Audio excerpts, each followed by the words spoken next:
This is the 217 Recovery Podcast with Corey Winfield. You know, when people like reach out and ask for help, and it's something as simple as, hey, shipping her a box of tampons. The one thing about this girl is she's never asked me for anything. She may have hinted about tampons. It is the 23rd of March. The year is 2021. Still. My name is Corey Winfield, and joining me on the phone today, special guest out of Utah.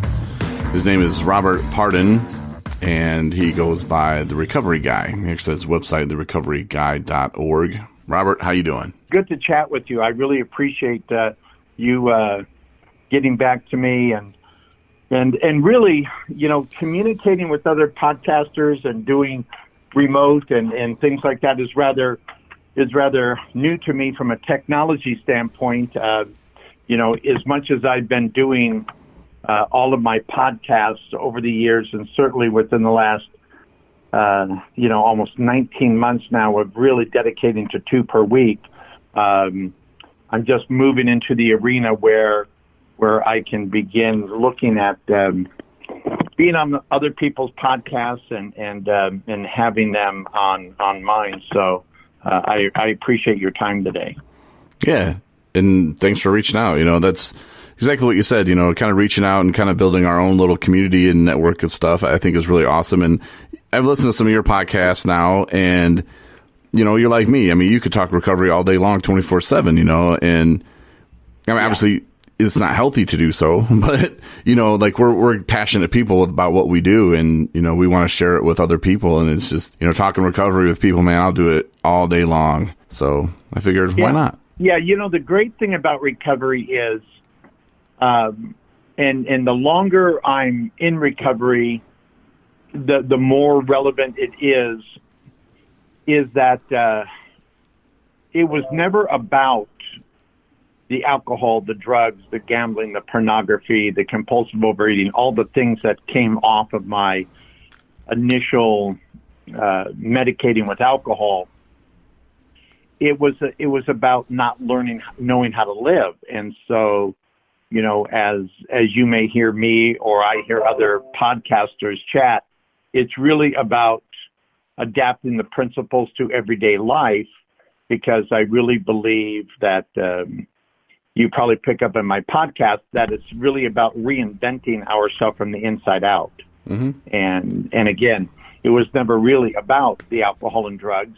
You know, those are what I use to medicate myself against everything else in my life that I didn't understand or process. Mm-hmm. I just had a conversation with a guy, something similar to that today. He was at a sober living house, and I was dropping another guy off there, and he came out and he was talking, you know, about the things that he's doing now. And we kind of looked at each other, and I was like, you know, it's a lifestyle is what it is. You know, I choose a different lifestyle to live today and how to deal with my problems. Like you said, you know, medicate with alcohol or drugs. You know, we choose not to do that anymore. We choose not to, because it's just not healthy. It's not the lifestyle we want. It's tiring. It gets old, and you die early. And he was mentioning that there's some people in the house, and I remember in sober living, it was the same way with me. You know, not everybody's on the same page. Not everybody's at that same point where guys think that they're fooling the system, and they think that, oh, I'll just take a few extra of these and no one's going to know. You know, it's that way. You're cheating yourself. You know, either you want to live this lifestyle or you don't. And it's sometimes hard to put down, you know, and to actually accept the fact that, no, I can't ever drink again.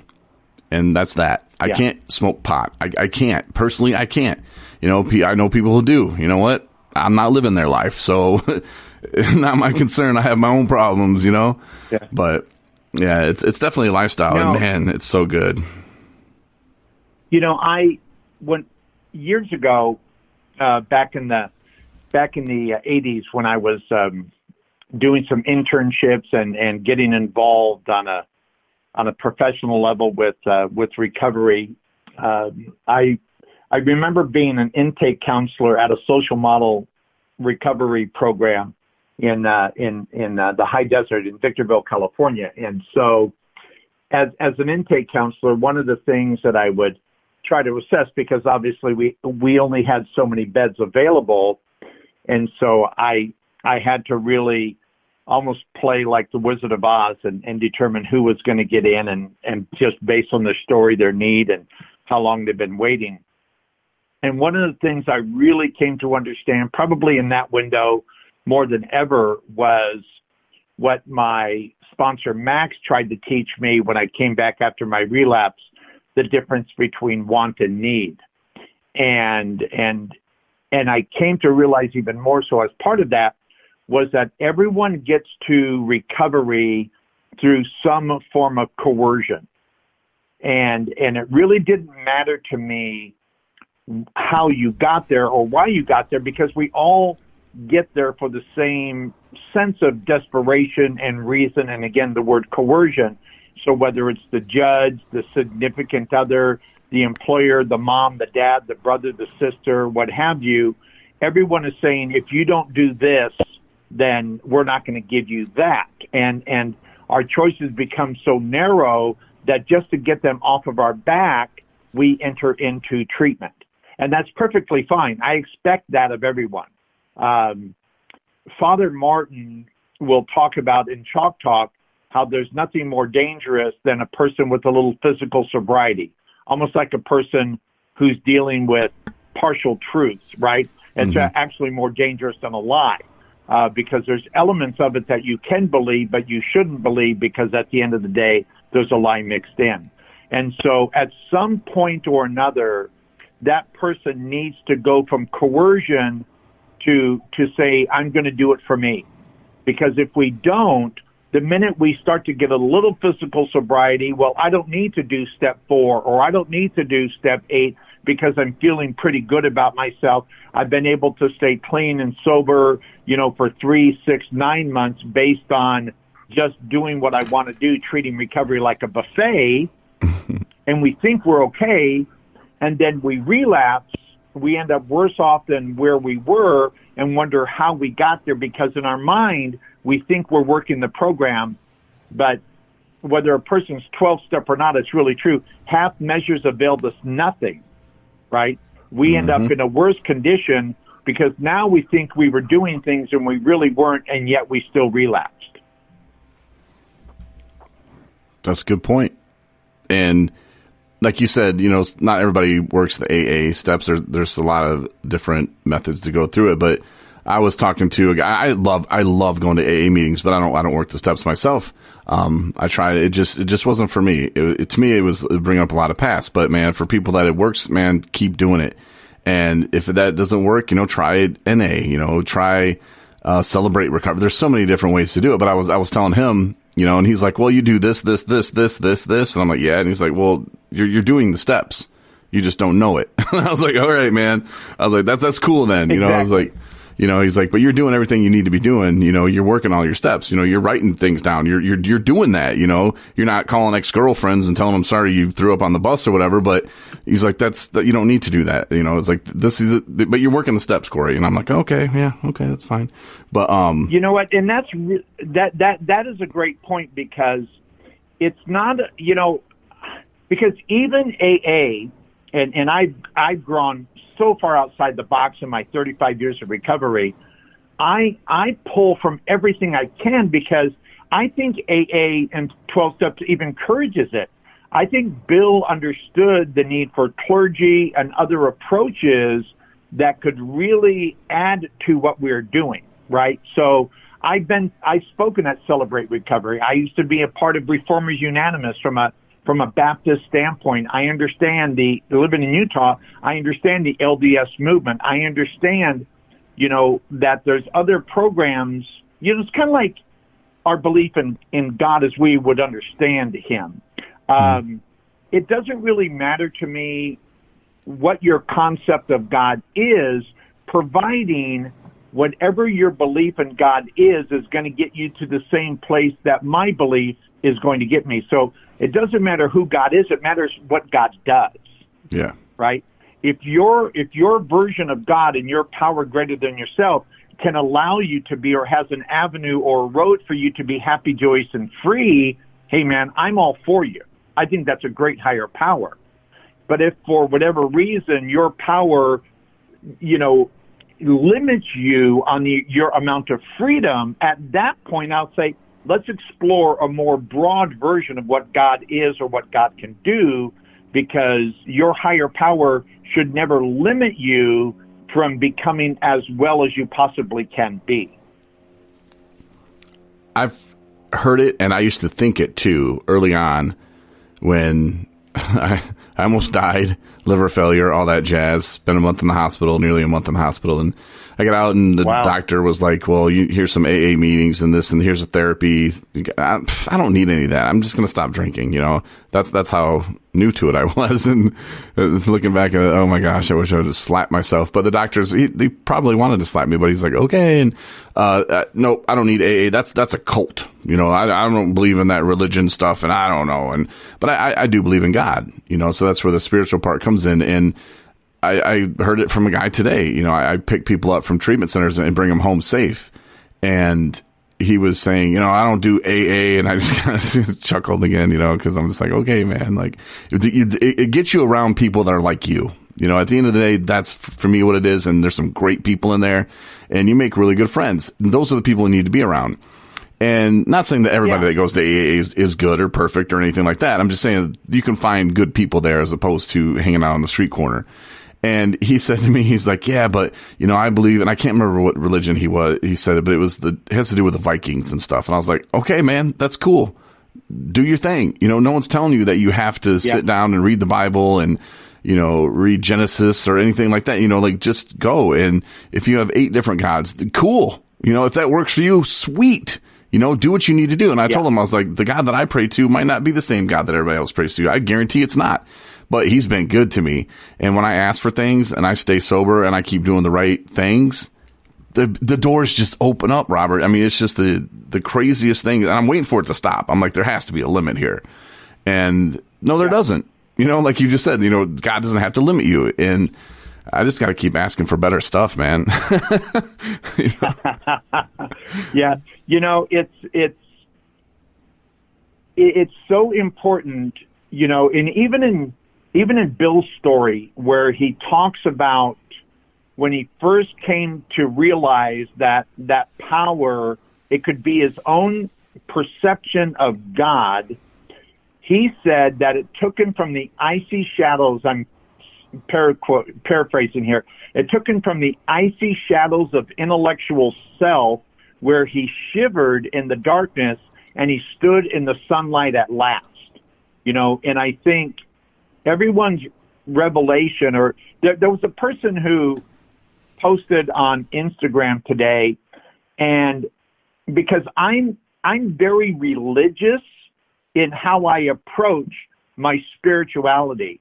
And a lot of times there was an Instagram meme, and it showed where a fish was spiritual and living in a wide open ocean, and a person in the same water was a religious fish, but was in a fish bowl. And I thought, okay, that's interesting. And I commented, and I haven't heard back from the person yet. I commented, are you saying that religion is wrong for everyone, or religion, or you don't think religion works for you, right? Where I think we're talking, because I can be very religious in my spiritual approach, and being religious only means that we're firm in something, that we have a pattern with something, that there's a certain amount of cadence or format to it, which I really think we need. Otherwise, we'll be all across the board. We'll believe anything based on feeling rather than whether or not it makes sense, right? And that's the whole thing, that we can have any spiritual path and any higher power, providing it makes sense. It needs at some point to make some point of intellectual sense to us. Otherwise, we are as we were in our addiction, where we're going based on what things make our feel good. Mm-hmm. And again, I don't believe that that religion, in terms of having a finite belief, a person can have, like you said, you can have a very finite belief, and if that works for you, that's fantastic. But that means you can't tell another person who's rather eclectic or believes in nature or is from the Buddhist network that they're wrong. You can only say that this works for me, therefore it's right. Any more than the person who believes in a supernatural nature, almost like the law of attraction, where your God is a universal God that can fit anyone. You can't say that the person who believes in their rather finite position is wrong. Because if it works, then it's right. Yes. And you probably agree with me when I say that we have a soul. We do. And for me, of course, I'm not a doctor, but I was a professional radio broadcaster for 20 years, so that makes me knowledgeable on BS. Sure. But to me, I think it's a battle between the brain and the soul. And I think the brain is just like your heart. I think there's a little too much credit given to the brain. Like, oh, your brain does this, your brain does that. And yes, it does control a lot of the thinking, probably all of it. But there's still the inner soul of us that makes us us. That person when we're drinking or using, that our brain got us into that. That is not me. When I am drunk, that's not the real me. And my soul is in there fighting against the brain, because the brain's like, oh, you don't want to feel this way. You feel bad. You feel guilty. Drink some more. You'll get rid of that. And it does, obviously it doesn't talk to me that way. I just do it. And you get so conditioned, to drinking your sorrows away. You're drinking your happiness. You're drinking because it's laundry day. You're drinking because football's on, and you start watching NASCAR because, well, then you can drink earlier. And everything just evolves around drinking, and it becomes so second nature. And I assume that people who use other drugs, it's kind of the same thing for them, or they're just always looking for it. I hear that a lot, like, oh, I'm always looking for it. And it becomes kind of like the same for them, because they're not doing it because it's fun. They're not doing it to get a buzz. They're doing it because they're going to get sick if they don't. And I remember when I had, have the shakes and the dry heaves, and it's like, well, there's only one way to make that stop. That's to go get more liquor. And once you're, that far into the game, it's hard. And I wish it would be easier for people to realize that nobody's judging them if they go get help. Nobody is saying, oh, look at them, they're an alcoholic, they're a bad person. Who cares what those people think? This is your life on the line. And I wish and hope and pray that one day it'll be so much easier for someone with a problem to just raise their hand and say, I need help, without feeling the shame from other people. And I think slowly but surely it'll get there. But a lot of things need to change, and I think the generations that are coming up now, and of course with the opiate epidemic, alcohol, it's been there for years. Opiates have been there for years too, but now when people are mixing it with other things and people are dying all the time, now it's becoming a problem. When the rich white kids start dying, it's like, oh my God, we got to save them. There's a problem. There's an epidemic. Okay, well, where's the alcohol stuff? Oh, I can go get that at the store right now. Why don't they just go ahead and legalize opiates? Oh, no, they wouldn't do that. Why? You got alcohol that's right down the road from me. I can go get some right now. Well, yeah, but that's a choice. You didn't drink responsibly. Well, huh? Yeah. What? It's the same case with the opiate. Well, it says take one every 3 hours. He was taking 5. Well, yeah, because one doesn't do it anymore. The same reason why I went from 1 beer a day to 20, tolerance, quit being stupid. But I think we just get bought into the government just laying stuff on us like that, and the government's getting money from it, Sure. Yeah. And that's a great point. As soon as the government can figure out like legalizing marijuana, I don't have a real position on it, except I know why the government, there was, so many, Colorado and Illinois and all these other states who've legalized the sale of cannabis in Nevada. It's another revenue source for them. It's another way that they can fund their projects, and that's what they're relying on. They're not, and the biggest value to alcohol, in the U.S. government is the amount of tax that they collect through, through the sale of alcohol. So it's kind of like the lotto, Gambling is bad. Yes, it is. But the lottery, generates millions upon millions of dollars because the government gets a slice of every one jackpot. That they're not giving that away. If they can find a way to monetize it, then they're going to justify it. Mm-hmm. Well, you want better schools, don't you? Unfortunately, what's that? You want better schools, don't you? Well, this is how we're going to do it. Yeah. What? Yeah. You're going to destroy our community. Our schools have gotten worse, not gotten better. Right. Yeah. When alcohol, at the end of the day, for me, because my wife drinks, my children drink, I have alcohol in my home, and I've been clean and sober almost 35 years. It doesn't bother me because I understand that without the mental obsession giving into that, there's no worry about the physical allergy in my life. So I work on the mental obsession, and I live and I work the program, and I'm perfectly fine. I mean, I was a food server who served alcohol in Las Vegas from when I was employable again at about 3 or 4 months sobriety. I was working downtown graveyard coffee shop at Fitzgerald in Las Vegas. I've never known my recovery where I wasn't serving alcohol. Then I was in the restaurant business, tending bar, being a restaurant manager at Black Angus, doing $25,000 a week in liquor sales. So I understand the monetary side of it, but I also understand that it's also a sedative designed to make you not feel. Mm-hmm. Right. And the thing about joy and recovery is I've learned how to feel and how to process, those things that come and go in my life without needing any alcohol any more than I need the codeine to recover, to mask the pain from my knee replacement surgery. Right. I've had both knees replaced, and I've had to learn how to manage painkillers while I recover, knowing that at some point there's a certain amount of pain I'm going to have to feel in order to go through therapy and know that I'm well, right? So it can be so complex, but at the same time, it's very simple. Why are you doing what you're doing, right? When I was a DUI counselor in Southern California, I was certified for DUI, and I worked at 3 different centers, and I would talk to people who had 2 and 3 DUIs, Corey, and it amazed me how they never wanted to see the connection between their drinking and their DUIs.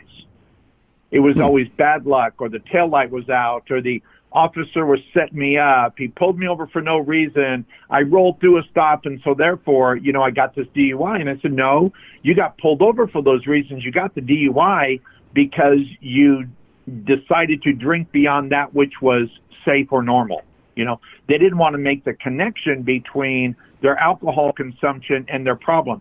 I heard a guy speak years ago, and he said, not every time I drank did I get in trouble, but every time I was in trouble, I was drunk. Mm-hmm. And I thought, dude, that's a wisdom right there, right? And I think recovery is learning how to balance my condition with the real world that's outside of me. You know what I'm saying? Mm-hmm. And Robert, let's go back, because you're talking about having 3 months sober, and that was a long time ago. Reset and just kind of tell us about you. Where you are now, where you kind of grew up. I mean, you don't have to go through your whole story or anything, but just give a little background to who you are and what you do now, and where you came from, I guess. Yeah. What I do now is, as I go by the recovery guy, as you know. I consider myself a recovery expert at almost 35 years of personal recovery.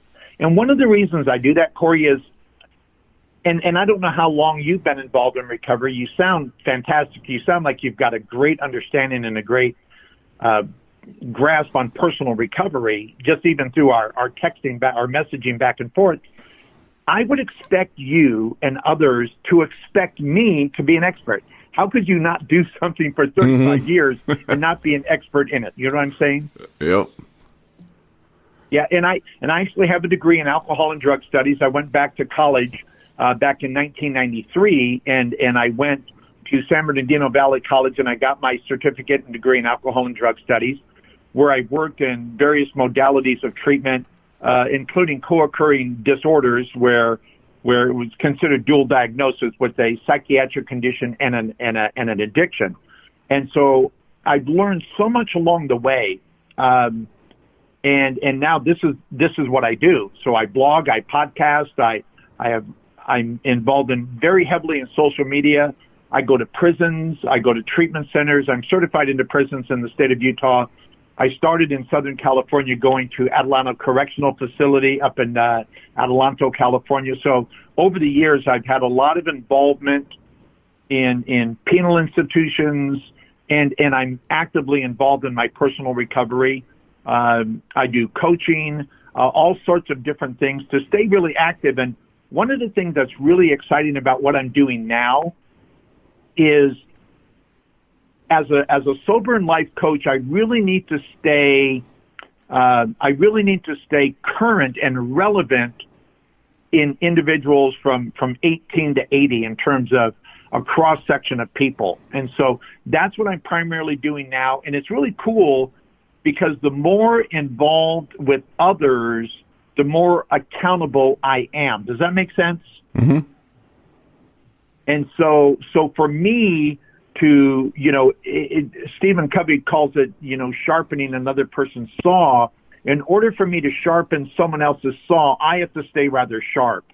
And so over the last number of years, my commitment to my personal recovery has grown as my commitment to the recovery of others has grown as well. And so that's where I'm at today. Where I came from is very similar to so many other people that you hear.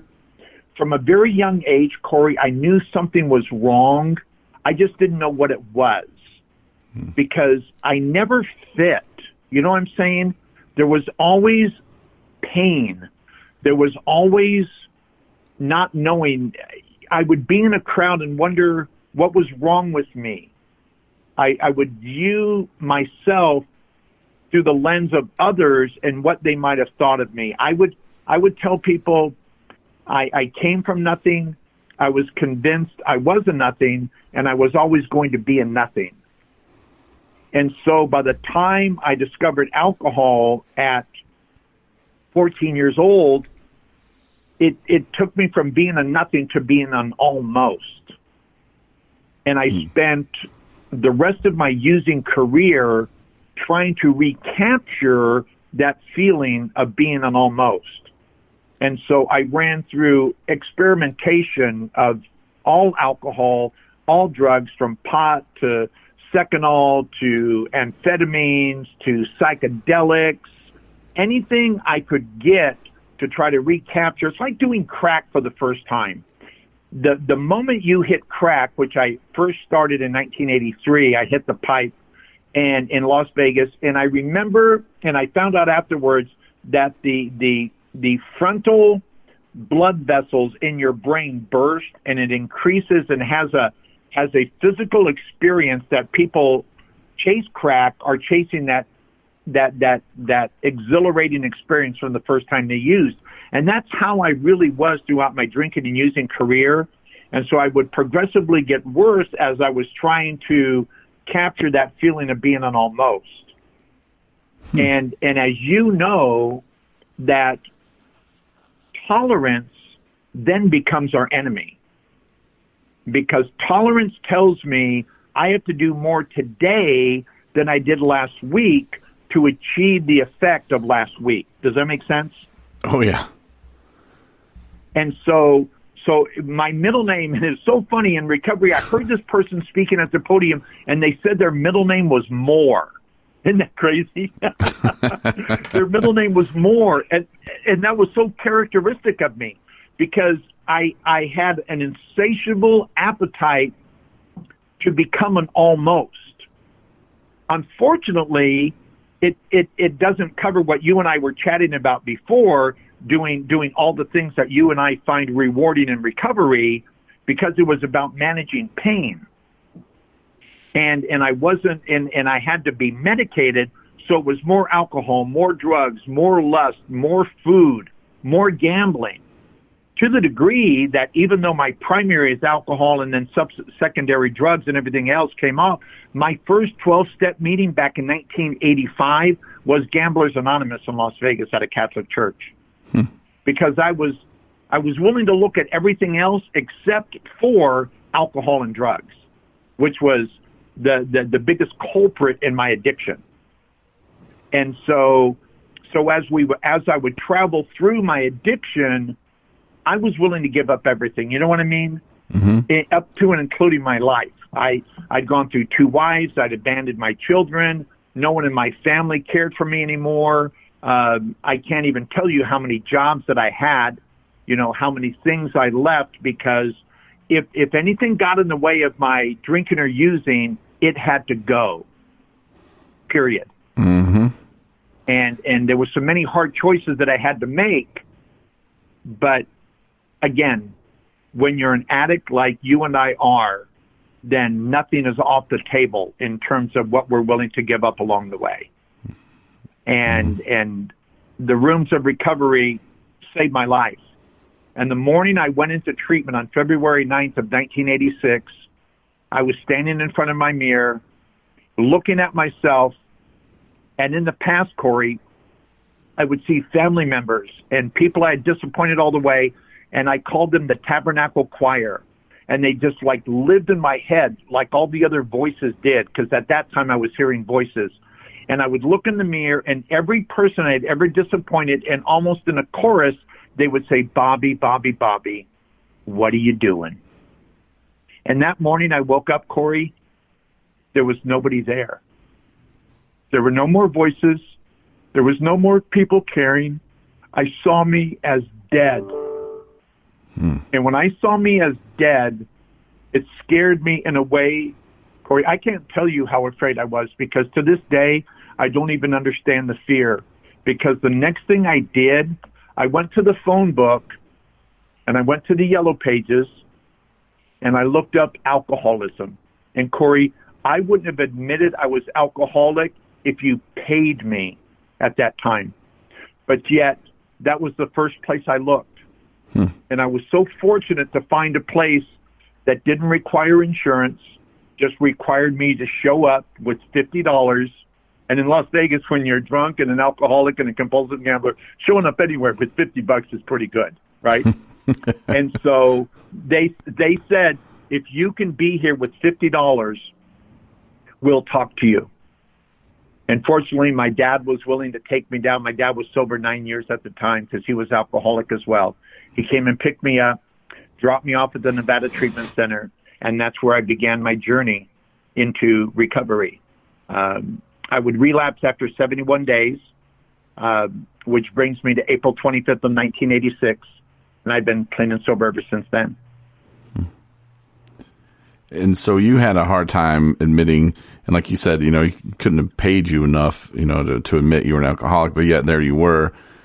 And you would be willing to, hey, it's not the drink, it's the gambling, it's this, it's that. And if you have a problem with it, then, you can just exit stage left, I'll move on and I'll be just fine. I had a counselor tell me, Corey, he's like, you don't understand what you're saying. And I was like, well, what do you mean? This is my mom's fault because we had a pact because, she was going to do this. And if she did this, then I would do this. And well, she did this. And so I wouldn't drink. And he's like, no. It's not your mom's fault. It's not your ex-girlfriend's fault. It's not your sister's fault. It's not your brother's fault. You're blaming all of them, though. He's like, you know whose fault it is? I was like, yeah, theirs. He's like, no, it's the person or thing that you have this shield around protecting. I was like, what do you mean? He's like, alcohol. All these stories, Corey, that you told me you had been drinking. I was like, yeah. He's like, but that's the only thing left out. He's like, don't you see the common denominator? He's like, you have this protective shield around it so thick that you don't even see it, And he's like, just take that in. And I did. I thought about that. And I was like, damn it, he's right. I had this protective shield, it was always everybody else's fault. It was everything else. And I'll just do this. And well, if you don't like it, then fine. You don't need to be in my life.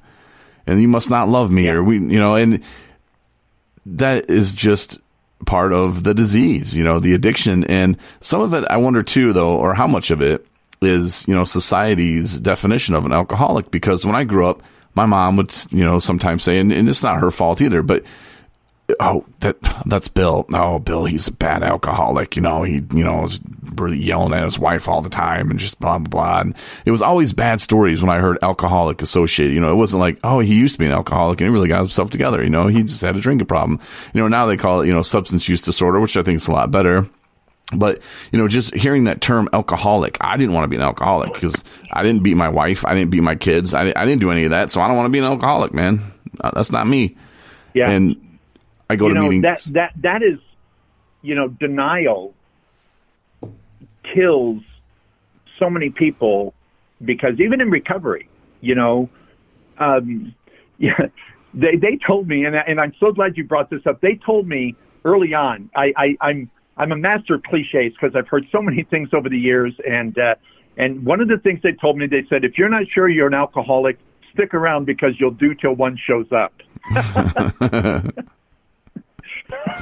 And I looked at him and said, what are you talking about, man? But it was, to me, this day, it's so hilarious. But you're so right, because growing up in LA proper, and my dad worked on 7th and Alameda, just a couple blocks from Skid Row. And so alcoholics, to me, pushed a shopping cart, slept on the street, and drank cheap wine, right? I never wanted to see myself, because that was my version of an alcoholic. Mm-hmm. And I wasn't willing to go there, because who wants to see themselves in that way?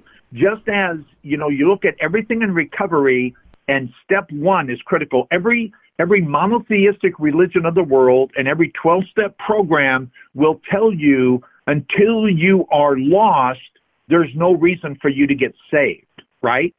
Bill says we have to admit complete defeat. It says, Bill Wilson, co-founder of AA, of course, who likes to admit complete defeat? Practically no one, right?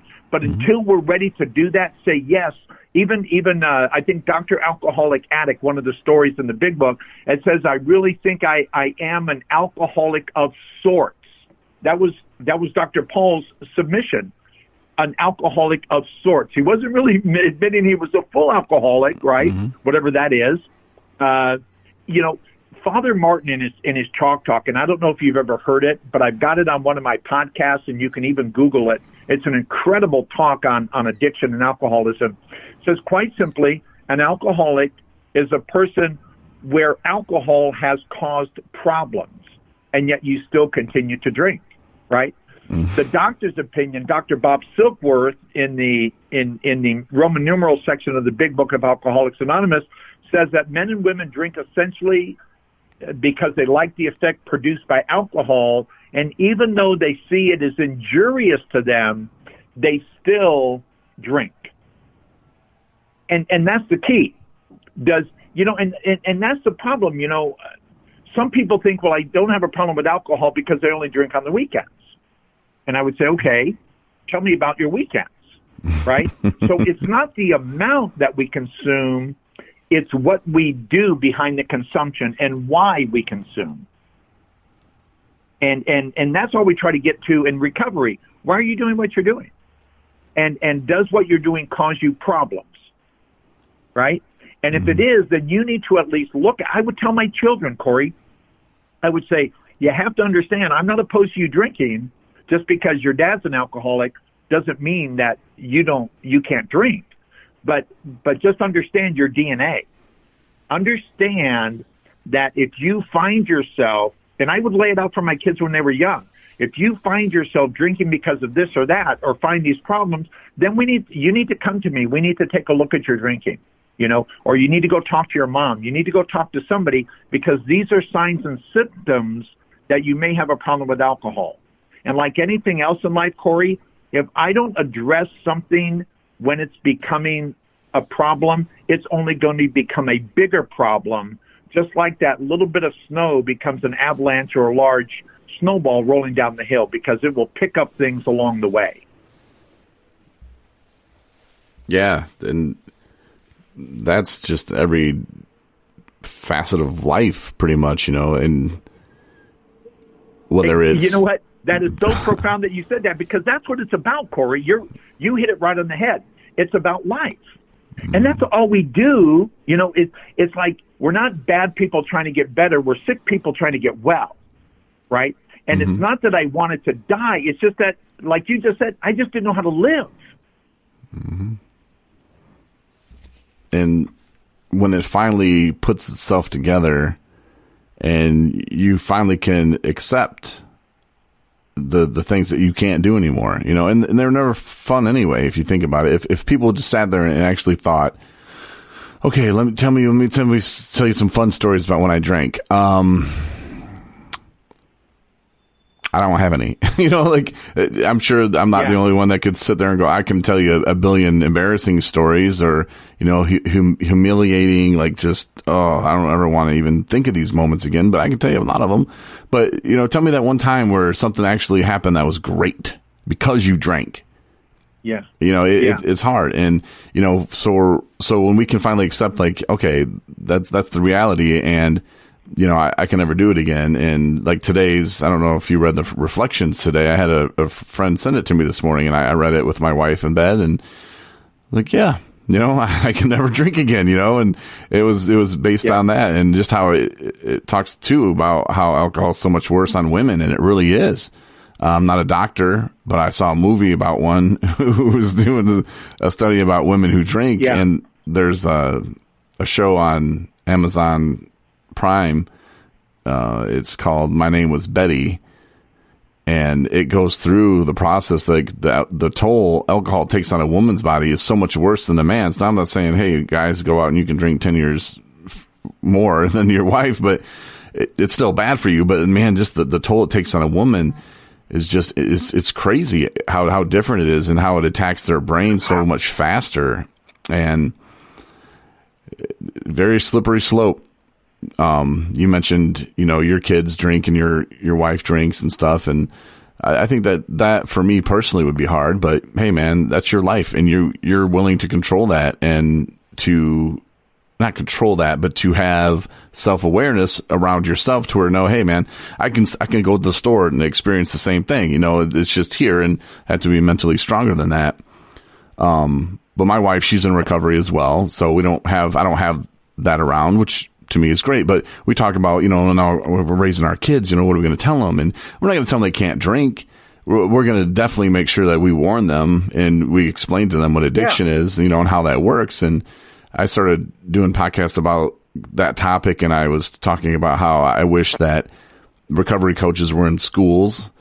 And yeah, having a counselor at the school is fine, sure, but to actually put a recovery coach in the high schools and actually teach classes on addiction. And my mom wrote me, and she's like, honey, they do teach about addiction in schools. I was like, no, they don't.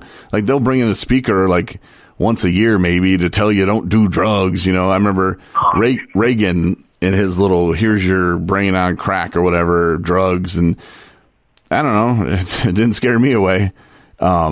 But to actually have a class where they're like, boom, this is what it does to your brain, to break it down for people, to make them realize, okay, now some of the people in the class still might have a problem with it. It's not going to deter everybody, but at least to know, hey, look, I'm not a bad person. I made a bad choice once, and now I'm hooked on this drug and I need help, and that's okay to ask for help. I think that's what it would really do for people. I think my professional opinion. Yeah, talking to people instead of at them. Mm-hmm.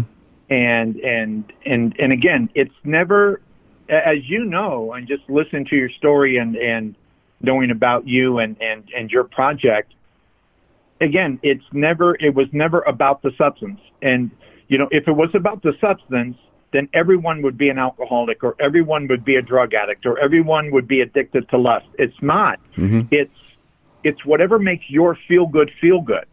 Yep. And as a person who would, when I first came in, I was going to every 12-step group I could, because I was so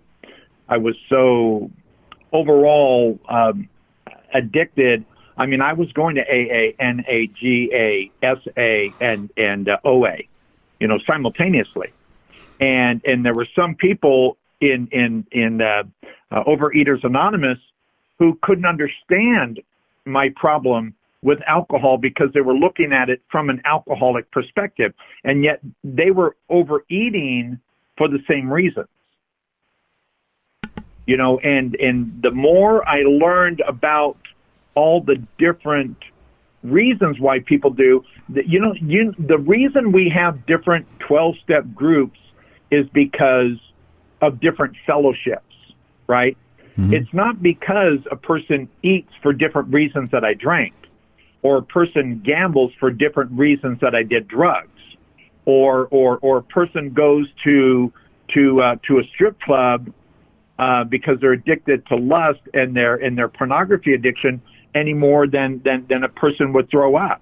You know, we're all doing these things because that's what tells us we're okay. That's what tells me that I'll be okay for right now. You know, I didn't throw up because I liked throwing up, or overeat because I liked throwing up.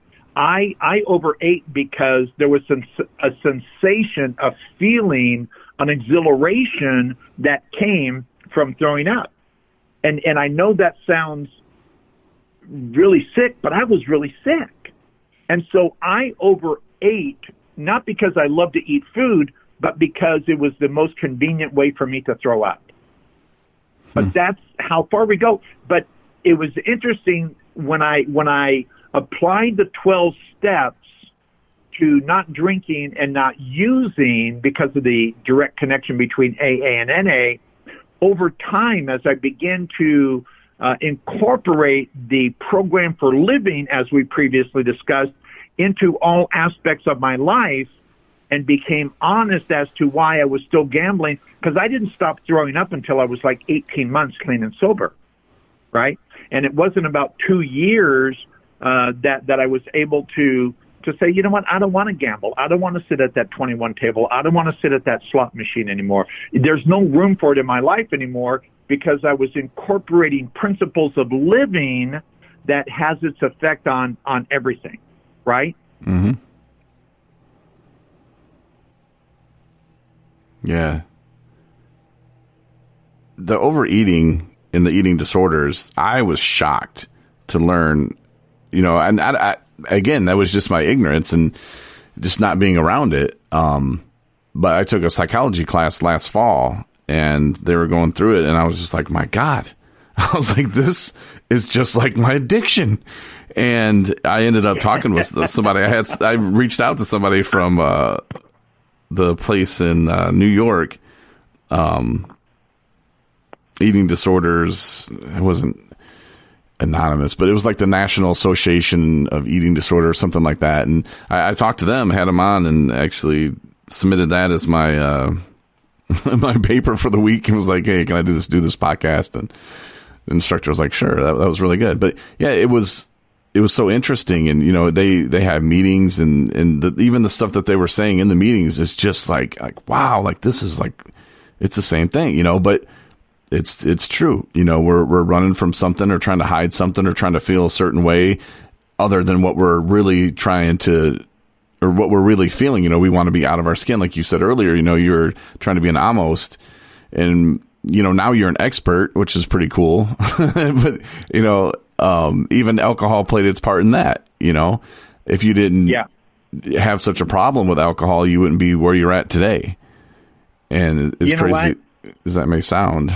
You know what? You make a really good point, because when that person, to go back and bring the rabbit back to the trail, when I told the story about the guy saying he was an almost, mm-hmm. or his middle name was Moore, mm-hmm. My middle name is still Moore, because I think that's stamped in my DNA, in my biological DNA. I think because I am OCD and ADHD, I think certain things are just part of my internal person. And so my middle name is still Moore. It's just the Moore is different. I have a different Moore. Right? So it's more understanding. It's more spirituality. It's more mental awareness. It's more, you know, physical conditioning.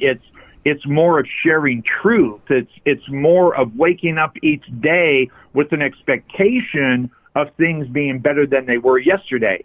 And it's more of going to bed at night fully rested instead of still filled with anxiety, right? So my middle name is still More. I just switched what the more looks like. That's a good way to think about it, though. Bro, it's the only way to think about it because just like, and it's the only way, just like the physical allergy is stamped in my DNA, it's why I agree with you. I can never successfully drink or use again, and I never even want to consider that. That's a fallacy. That's a myth. That's the one thing that will get me to really laugh. It's like thinking, it's like, what part of step one didn't you understand? because it's laughable for me to think. It would be like me thinking that I would survive a 9mm hollow point contact to my brain.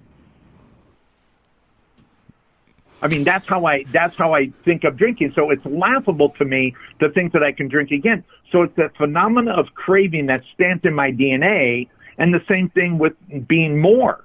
I'm always going to want more. I'm always going to have an insatiable appetite for something. I just have to decide what that something is. Mm-hmm. And so one of my mottos at Recovery Guy is being the best possible version I can be of me today so I can be of maximum assistance to others. So every day I'm trying to be a better husband.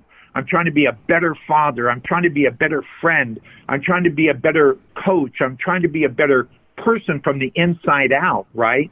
Mm-hmm. And because my middle name is still More. And because there's no limit on recovery, right? Where it says that I can become well, I want to become weller than the well. I want to see, in whatever time I have left, I'm 67 years old today, thank God. I want to see how well I can become. I want to see how big of an impact I can be on others. I want to see what type of real spiritual connection I can get with my higher power, because that's what empowers me and equips me to go help other people. And the purpose that brings, for me, is just incredible, and that keeps me going, and that's the more too, that you're saying. It's finding that, harnessing it, and using it for good. Sometimes people get a little, like loved ones get a little concerned about me because they're like, man, you're just doing this 24/7. And it's like, well, yeah, because I love it. It makes me happy. I feel like I have purpose. But they're like, man, you need to take some time for yourself, which I do. I've been getting better at that. But how do you tell somebody who's trying to do good things to hey, man, just calm down and take it slow? I don't know. I think balance is good, but for you and me, Corey, recovery is breath. Mm-hmm. And maybe they don't understand, or maybe we're not, maybe we're not conveying our passion, our mission right. There's a sales adage. It says, always go in the direction of the objection, never against it, right? Mm-hmm. And so, when someone comes at me saying, man, you're so focused on this or you're so focused on that, and I say, well, you know what? Maybe I am, and maybe I need to learn a little bit more balance. Thank you very much for bringing that up, And I look at that and I say, you know what, am I, because there's a biblical cliche that says you're so heavenly minded that you're no earthly good, right? And so one of the things that I try to do, and you bring up, again, you're bringing up so many relevant things. One of the things that I try to do is I try to remain relevant, that even though I'm speaking with a voice of 35 years of doing this, the person who is brand new can understand and relate. like you and me, when we go into treatment centers or other places of recovery, how do we translate our message of recovery from where we're at to helping that newcomer think they can get there? Or do they look at us and say, you've got way too much time. I don't even understand you, right? You're speaking a whole other language that I can't even translate. So they're going to disregard our message of hope not because they want to disregard it. It's because I'm not communicating from where they're at, right? I need to meet them at their level. Just like as a grandfather, I have grandchildren from 13 years old all the way down to 7 months, right? And I've got 8 grandchildren and everywhere in between. And so I communicate with each one of those grandchildren on the level with where they can receive. And I think that's always our constant refining for individuals like you and me and other podcasters and people involved in social media is it's one thing for me to share my story, but do people across the plane understand my story? Like when I go in, I spoke a couple of weeks ago at a particular Olana club, and there was about 100 people there, everyone from being, getting a 30-day chip. They're there for their 7th day. They're brand new. People were getting 30-day, 60-day, 90-day chips. A couple people got a year chip. And then there were old-timers there like me. And so I've got 50 minutes to relate to 100 people coming from 100 different places, right? But I need to speak it in my voice and share it so as many people as possible will relate. And that's not easy to do. I mean, it's a challenge. And that's why earlier you talked about, speaking from the heart and doing things from the heart and not allowing the head to get in the way. I do have to commend you, too, on just from where you started back in 1986 to where you are now. Like, if I were to build a time machine, which I'm still working on it, and I go back and I find you. When you get the formula figured out, let me know, because I want to dial back about 10 years. Yeah, I will, and we'll have a little trip. But I'll meet you and say, hey, man, in 2021, actually you started it in 2020, I believe, or maybe 2019. But I'll say, hey, man, there's this thing called podcasting, and you're going to do it, and you're going to blog.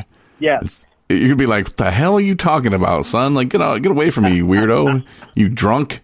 The way things have changed, and the fact that you're on top of it, man. Like, I think that's really, really cool. You said you're 67 and you're busting out 2 podcasts a week and blogs. And some people think, oh, that's not a big deal. Oh my God, it's huge. It's a big deal. Some people around here, and there was a guy in Charlevoix, Michigan, and he's a great dude, and he's a recovery coach. He's got some time underneath his belt, and he thought, I'm going to do a podcast. Corey's doing what I'm going to do one. And then the last interview I did with him was last summer, and he's like, I'm not doing it anymore. He was just like, it's too much work, man. You made it look too easy, and it's work. And the blogs are work. I have a woman that does a blog for 217 Recovery. Her name's Anna, and she just bangs them out. And I sit down and try to write one, and it's just like, ugh. So I commend you, man. Like, people don't understand. It takes a lot of work to do these podcasts and, and the blogs too. So I think that's super awesome that you're on top of it and you're keeping up with this. I can't even say I'm young. It's really exciting because I write all my own content. I do my blogs that they're about 500 words each, and I produce 2 of those every week. And I try to stay relevant, topical, and switch things up so it's not like old news. Mm-hmm. And then my podcasts are usually about 30 minutes long. And what's really cool, and again, it's expanded me so much. Like, I've been online. I used to be becomingwellnow.com before in 2016 I became Recovery Guy, but I started on this road back in 2006 and started getting some online presence and seeing what that was about. And I was still doing speaking and everything, but I hadn't gone to that degree online on any regularity. And once I made the decision to do that, I started viewing everything in life, and this is where it's grown me so much, and I'm so grateful. I'm more grateful to be doing this than the people who are receiving it are, because Corey, that the art of receiving is wrapped in the gift of giving, right? And it's invariable that the more I give, the more I receive. And so I have received more in the last 2 or 3 years once I really started this concerted effort than I've ever given. I could never give what I've received. It would be impossible for me, and that's the spiritual nature of what we do, right? And so I find myself looking at everything through recovery lenses, and my phone is filled with notes in terms of things like I'll be watching Dory Finding Nemo. I'm watching it with my grandkids, right? And all of a sudden Dory comes to a point where she's talking to Marlin, and he's really upset with her because she can't remember Escape, the name of the boat, right, to find Nemo. And he's so frustrated with her. He's kicking her out. He's telling her to go away. And she looks at him with these distressed eyes, and she says, when I'm with you, I am home. And I thought, my God, that's the way I felt when I came into the rooms of recovery and realized I didn't have to go anywhere anymore. That I was actually Dorothy in The Wizard of Oz, where she says, if I'm ever looking for anything, I never have to look any further than my own backyard. And all of a sudden, everything in my life becomes relevant and related to recovery. And I take these notes and I put them in, and I expound on them. And the other day I was thinking about my friend Jim, who back in 1989, when I lived back in Southern California, and it was at the Ontario Llano Club. And he said, my name is Jim, and I'm a lucky alcoholic. And I just wrote this down because I just remembered the other day. And he said, the tide comes in and the tide goes out, and we don't drink in between, right? And I thought, Ted, that's a great definition of one day at a time, right? This is what happens. And because I love to equate science to recovery, because science is irrefutable, where recovery can be discretionary or debatable. But when I look at things like Newton's law of motion, and he says that things that stay at rest have a tendency to stay at rest, things in motion have a tendency to stay in motion. That's why I always want to be in recovery. That's why I always want to be moving forward, because gravity tells me that it's not safe to coast uphill, and it's not even possible, right? And so all of these things come to mind, and I try to take everything in my personal relationships, my experiences when I go to the store, when I view nature in the morning, every encounter I have, I try to correlate it or condition it to be in a recovery standpoint, because nature and life in itself gives us example after example after example on how I ought to view things. Yeah, I like the going forward. I'm always saying that too. I didn't realize that there was a law behind it. But yeah, I mean, it makes total sense though. And yeah, I mean, when I remember, nowadays it doesn't happen anymore, thank goodness, because I'm rather old to push a vehicle. But remember, back in the day, back in the 60s and early 70s, you could actually push start a car that had a clutch. And if a car was stalled, you could put the car in gear, put the clutch in, have a bunch of people push it, and when you got to 5 miles an hour or 10 miles an hour, you would pop the clutch and the engine would start, right? And I remember how hard it was to push that vehicle when it was stopped. But the more the vehicle was moving, nothing changed. It was still 2,500 pounds. But the fact that it was already moving made it easier to push. Makes it even easier to steer. And that's the same way with our recovery. I'm very involved in social media on Facebook and different groups. And people will tell me I'm having a problem here and I'm having a problem there. And I know that we are going to run into problems and challenges and opportunities in our recovery, but I always ask them, what are you doing or not doing? Or I relapse and now I'm looking to do this. What are you going to do different, right? Mm-hmm. Because if you're going to do the same thing, then you can expect another relapse. Mm-hmm. It's that step 2 in restoration of sanity. A definition of insanity is doing the same thing over and over again and expecting different results. A friend of mine today had to kind of give him that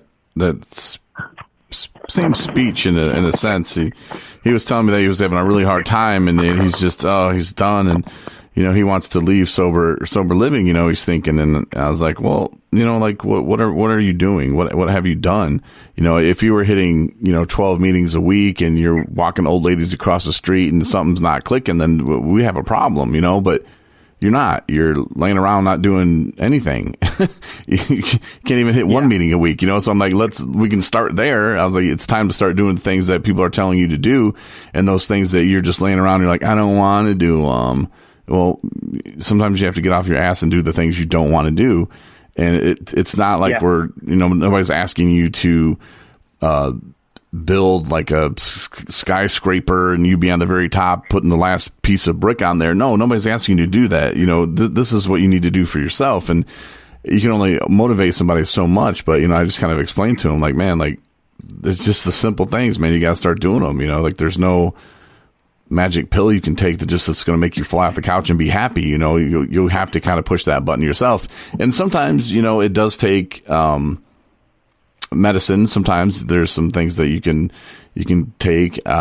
Depression, I didn't realize how hard that it hits you when your body stops drinking, and the natural progression of the whole healing is actually going back into a depression, because your brain, the way it's working, and it's not getting as much as what it used to, and now there's nothing giving it, and it's just like, oh my God, that makes sense. So talking with doctors, they can help that part, and that's part of the recovery process too. And when you're going to treatment, that's why it's so important. And they tell you, follow up with your doctor, your primary care physician, and they're supposed to, by law here in Michigan, set you up with that before you leave treatment. Mm-hmm. Like, okay, we got your appointment here, here's this and this, and here's when you're going to see your therapist. So when they leave, theoretically, they should have all that done and taken care of, and then they can just kind of hit the ground running.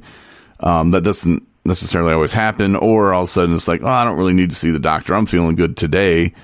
And it's kind of like when you want to see the dentist, nobody calls the dentist just because, hey man, it's Tuesday, I'm going to see if I can get in, schedule that appointment.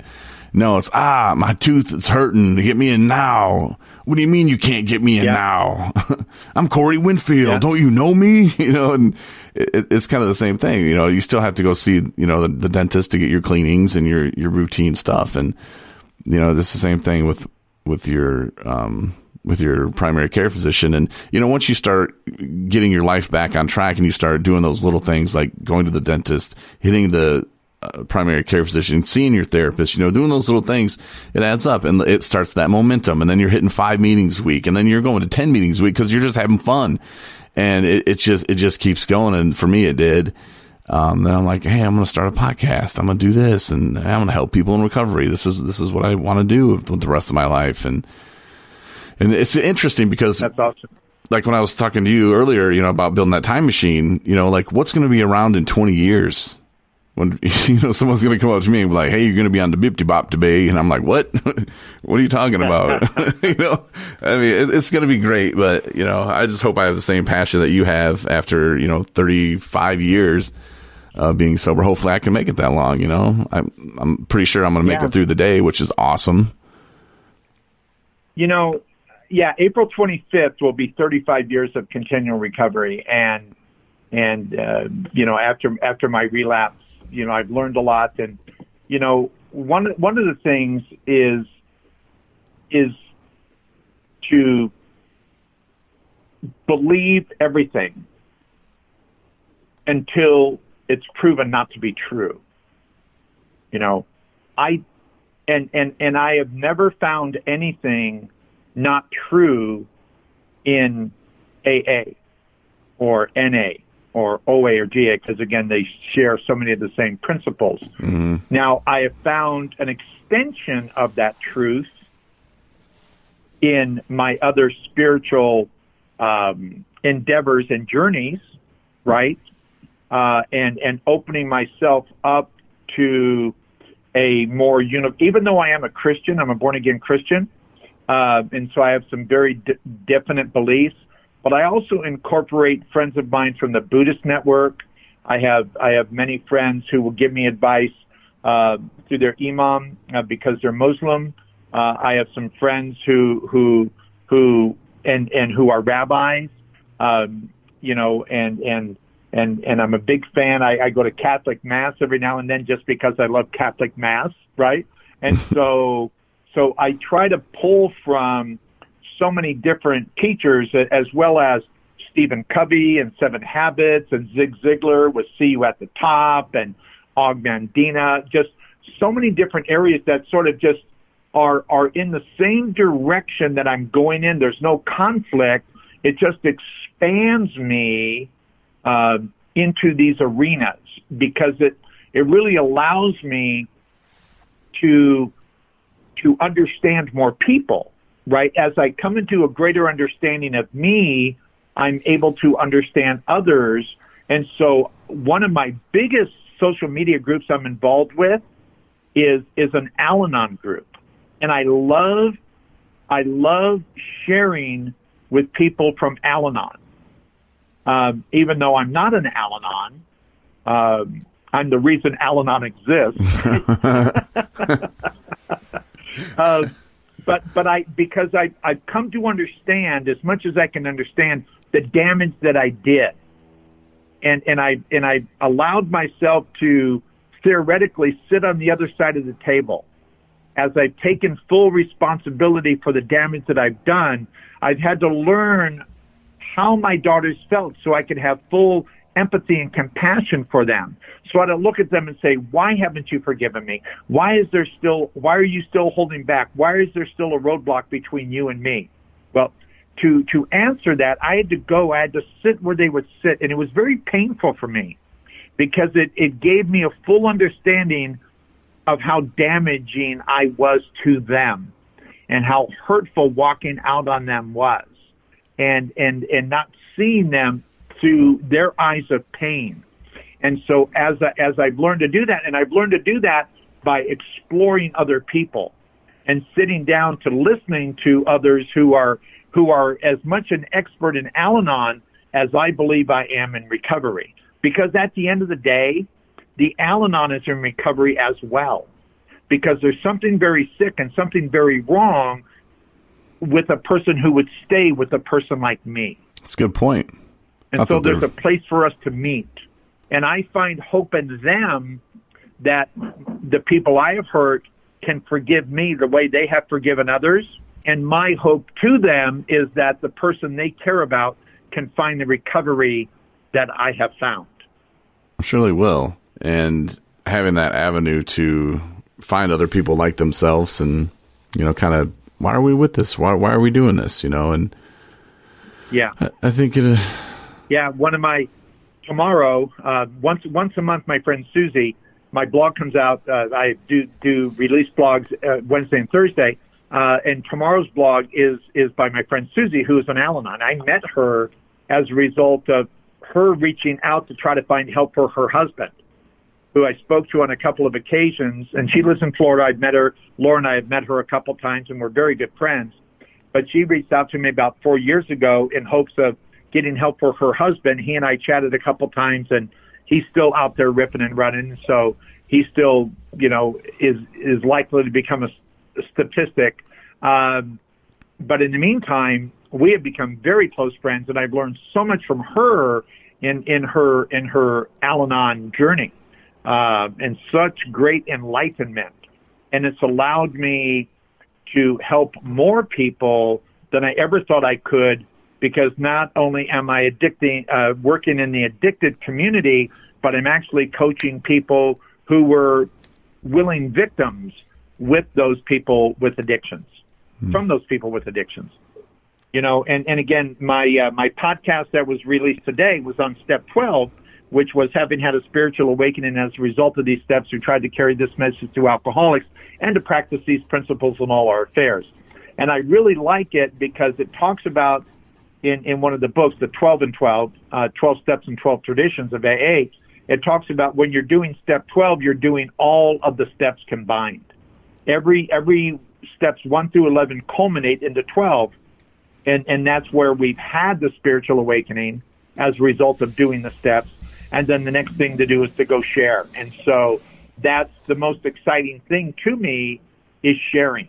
And the more experience, strength, and hope I have, the more experience, strength, and hope I'm capable of sharing. And you're pretty easy to get a hold of. So, like, if somebody wanted to reach out to you, of course, they can go to your website, recoveryguy.org. But, you know, you never know who you're going to... Yeah, they could message my cell phone, the number that you have. They could always message me, and I'll always get back to them. Okay. Or I'm on Instagram at recovery_guy. So they can gram you. Yeah. They If can DM me. Yeah. Heck yeah, man. Yeah. See all those new terms. And, you know, because... Oh, no, all of the initials. Yeah. I'm on FB, I'm on IG. Yeah. You never know who you're going to relate to, and people that are listening to my podcast can be like, yeah, you know, this is my kind of stuff. And, you know, so hopefully you get at least my mom to listen to you. That's all I really do the podcast for, myself and my mom. Other people do listen, which I do appreciate, but you never know who you're going to win when you cross over sometimes. So I appreciate having you on, though, man. And sorry to take up an hour and 20 minutes of your time, but I know you. I'm not sorry, because it was a great conversation. I love talking with you, Robert. Yeah. But if you ever need anything, it's really a blessing. It's really, you know, now we're family, right? Yeah. And that's what makes it. That's what makes recovery. You know, I would tell people, and my wife really loves when I end a podcast, I say we got sick apart, but we get well together. You know, and once you and I cross over into recovery, we are now family, because we now share the common cause. Because I can't get to where you want to be. I can't get to where I want to be without you any more than you can get to where you want to be without me. In the traditions, tradition number 1 of AA is our common welfare should come first. Personal recovery depends upon AA unity. Mm-hmm. And that's true across the board, you know, in not just AA, but every walk of life. I agree, man. I can't get to where I want to get without Corey. Period. And I can't get to where I want to get without Robert. And it's the truth, man. Exactly. And, and bro, and that's how it works, man. And cool. And the sooner we see that, the sooner we enter into a fellowship. It talks about on page 17 of the Big Book of Alcoholics Anonymous, the first page, there is a solution. It says that we are the passengers of a great liner when moment after rescue from shipwreck, when camaraderie, joyousness, and democracy pervade the vessel from steerage to captain's table. But unlike the feeling of the ship's passengers, however, our joy in escape from disaster does not subside as we go our own individual ways. The feeling of having shared in a common peril is one element in the powerful cement which now binds us. Isn't that crazy? That is. Yeah. So you and I are now bound by the cement that recovery brings. I'm no better than you. You are no worse than me, and vice versa. Everyone comes broken. Everyone comes hoping that there is light at the end of the tunnel that does not include a train. I like that. Well, let me know if there's any conventions you're going to, man. Like, we'll have to hook up or something, for sure. That would be great. You and I are joined at the hip now. I mean, you and I are going to communicate at least once a week, whether you like it or not. All right, that sounds good, man. I really do appreciate you taking the time. It was a good conversation, man. It's a pleasure, bro. I really loved it. Robert Pardon, and of course, his website is recoveryguy.org. Reach out to him. Thanks, brother. Have a great day. You too, man.